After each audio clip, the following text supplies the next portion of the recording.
Hey guys, it's MJ and welcome back to Pet Adventures. And today it's going to be all about ball python care. I have a special little guest today to help me observe, help some observation of ball pythons. Okay, I'm not the greatest speaker, I'll admit, but I know what I'm talking about. Now, this right here is Phoenix. He is my fireball python. Lately I've been a little worried about him just because I haven't seen him poop for a while. Hopefully he's okay. I think he's okay. If not, I'll take him to the vet, and I've also been soaking him, but overall he's been pretty good. So if you clicked on this video, you're probably thinking about having a ball python as a pet, and as far as reptiles go, I would say you couldn't have picked a better choice in reptiles and definitely in snakes. In my opinion, just my opinion, this is like the #1 pet snake to have. They're great with kids. They get about 5 feet, which technically isn't that big for most snakes. And they come in all kinds of little colors. Yes, they do. Now, to start off, you do... Oh, my lizard's freaking out. He hates my snakes. I mean snake. I only have one snake. Anyways, to start off, you need to find out if keeping a snake is going to be right for you, and you need to find out if it's completely okay with your parents. If your parents are not okay with keeping a snake in the house, then you know you're going to end up spending all that money on them and getting excited to take care of them, you know, and without your parents' permission, you know, it's probably not that good. What you can do is you can either show them how much you know about this kind of animal so that you can take care of them. You can create a PowerPoint, you can maybe write a little paper about all the things that you know about the python and things like that. Like, show how mature you can be around, you know, like around taking care of the snake and everything. My Cuban Nine-Tailed lizard's so freaking out right now. I feel so bad for him. I want to get something to put over his cage so he doesn't have to look at him. I'm not sure. Give me 1 second. Right here for a second. Look at him, he's just sitting there. right there. Now, what I was saying is you need to make sure that your parents are okay with actually keeping a snake.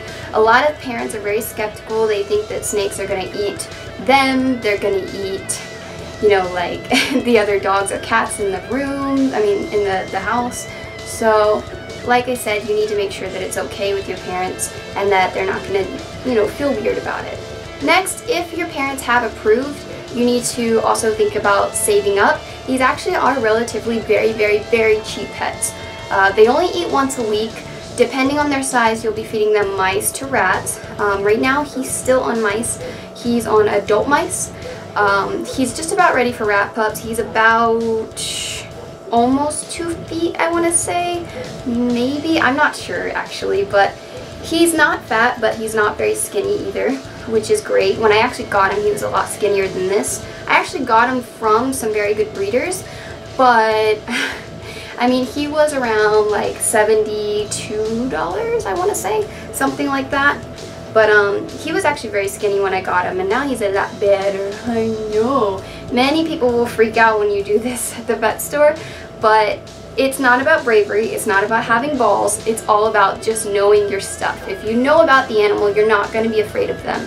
Or you are going to be afraid of them, depending on what you know. Now, if you've saved up to $100, which is always what I recommend with any animal, I guess, you need to think about what size you're going to get the tank.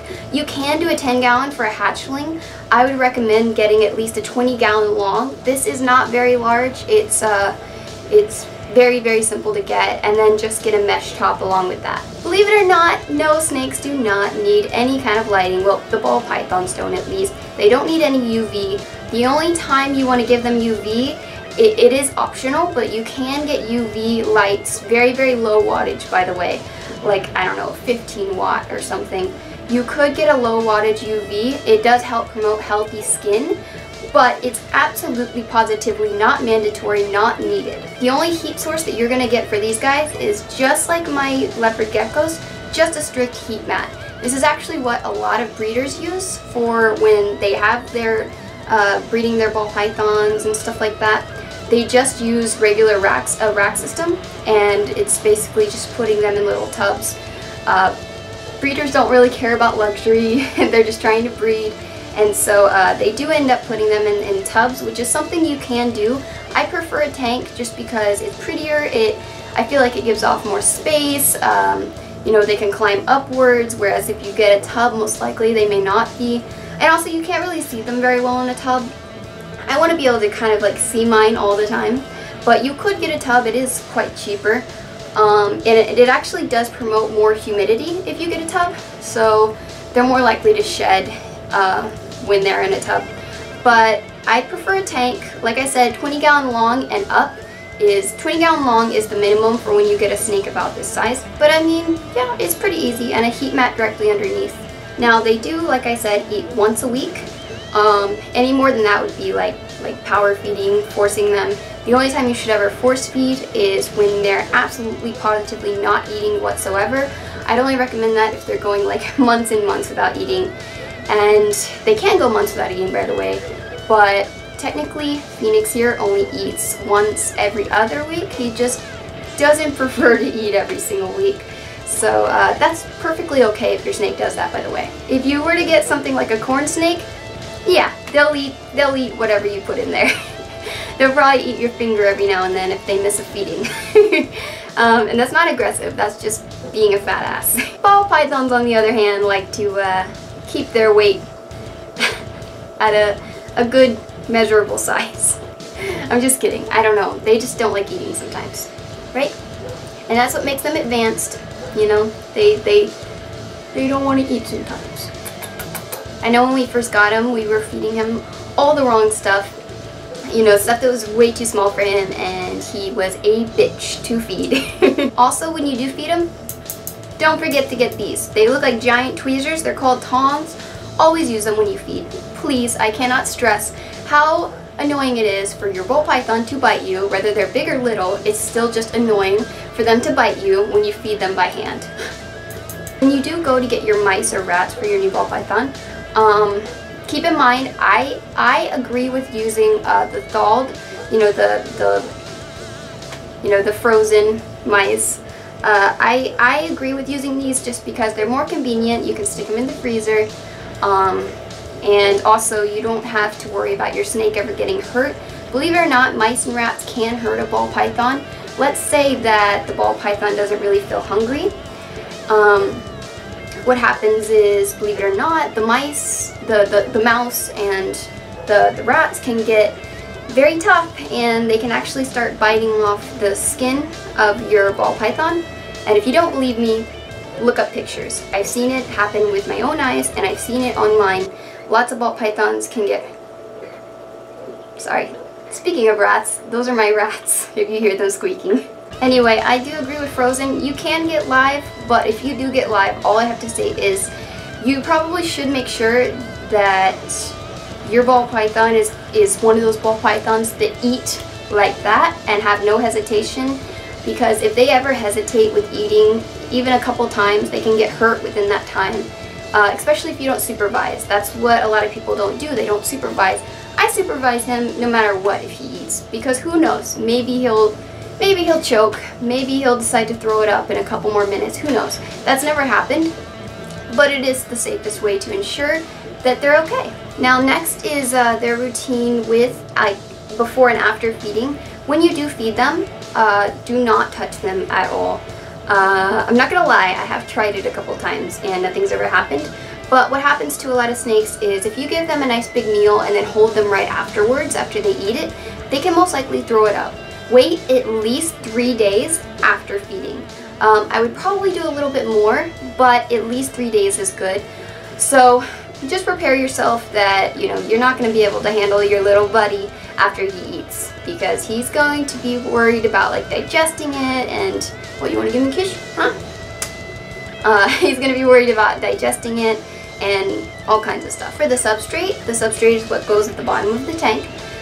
Some people use aspen. Never use pine or cedar for any animal. Pine and cedar usually cause respiratory infections for a lot of animals. So if you ever see pine and cedar, I know it's probably the cheapest option, but never get it for any animal. Most people like to use, you can use paper towel with these guys. You can use aspen.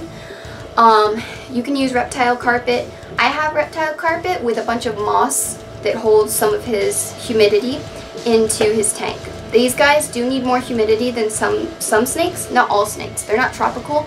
They are from Africa.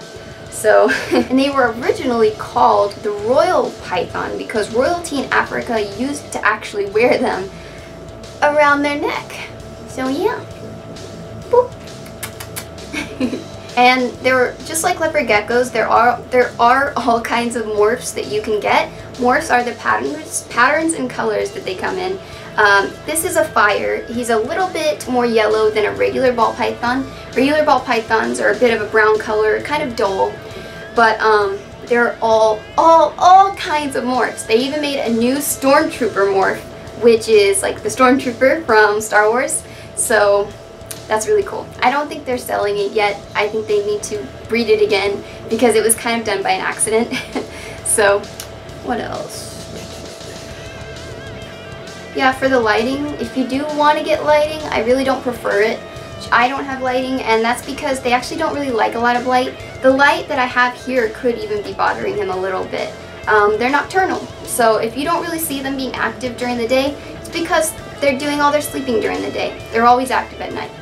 Also, when you feed them, don't forget to take a record. See if you're feeding them once a week, once every other week, that kind of thing. If you are looking for a beginner snake that you can kind of just hold and present in videos or anything, or just bring to the stores with you, the pet stores, definitely a ball python.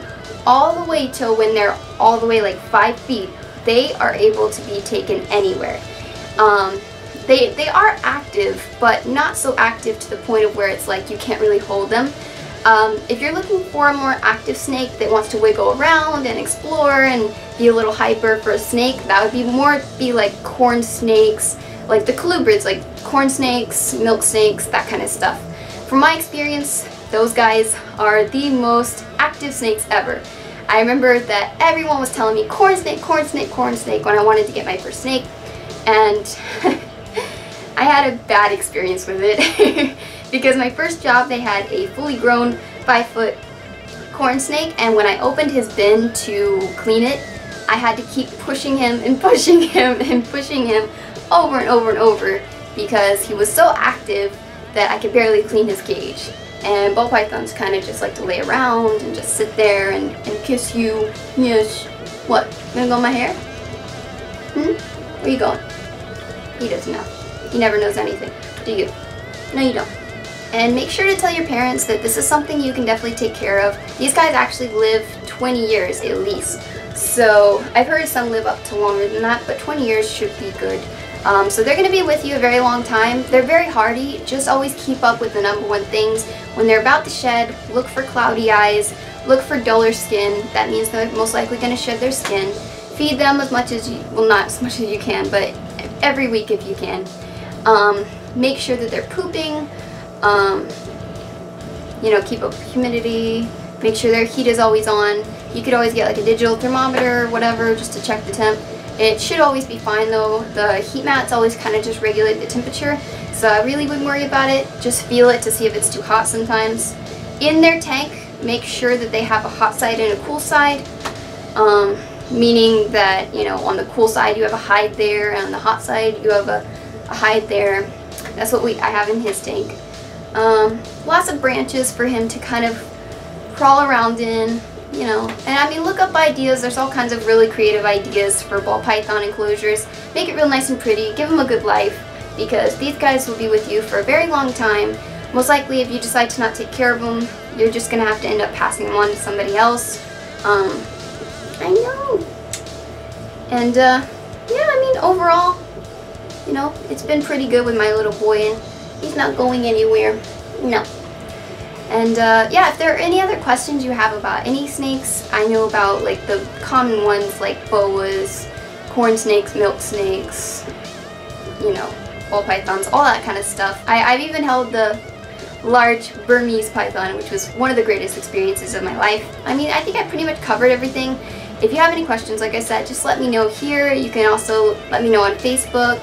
So, yeah. And just let me know if you decide to get a ball python after this. Also, don't forget to like this video and subscribe.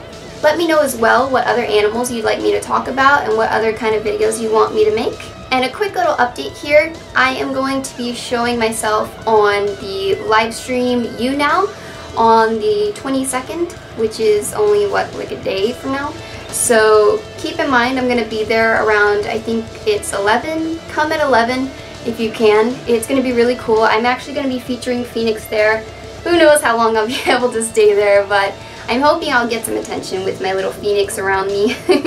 I thought he's the most eye-grabbing, I guess. So yeah, just see me on YouNow at 11 on the 22nd. If I got that wrong, I'll always just put the real date right on the screen because I forget things. I'm very forgetful. But I'll see you guys next time on Pet Adventures, and subscribe! Bye! Say bye.